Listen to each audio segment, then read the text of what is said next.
दर्शक बिन्दुहरू सम्पूर्णमा नमस्कार। नेपाल भर्सेस वेस्ट इन्डिज बीचमा भएको तेस्रो खेलमा अन्त्यतः नेपाललाई वेस्ट इन्डिजले 10 विकेटले हराएको छ। दुईवटा खेल जितेर आफ्नो पैठामा सिरिज हात पारिसकेको नेपाली राष्ट्रिय क्रिकेट टोलीले आज भने दोस्रो रोजाइका खेलाडीहरूलाई मैदानमा उतारेको थियो। पहिलो रोजाइका केही खेलाडीहरूलाई बेन्चमा राखेर दोस्रो रोजाइका खेलाडीहरूलाई मैदानमा उतारेको नेपाली राष्ट्रिय क्रिकेट टोलीले भने ब्याटिङमा राम्रो प्रदर्शन गर्न सकेन।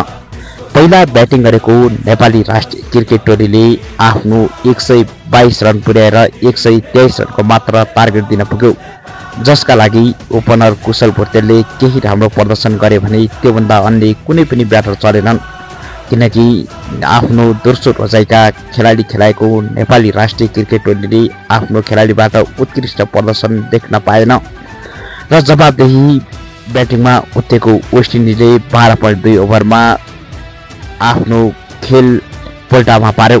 किनकि सजिलो हुन्छ जबसम्म विपक्षले आफूलाई ठूलो पहाड जस्तो टार्गेट दिँदैनन्। जब विपक्षलाई कमजोर देख्छन् तब कुनै पनि पक्षले आक्रमण गर्न खोज्छ।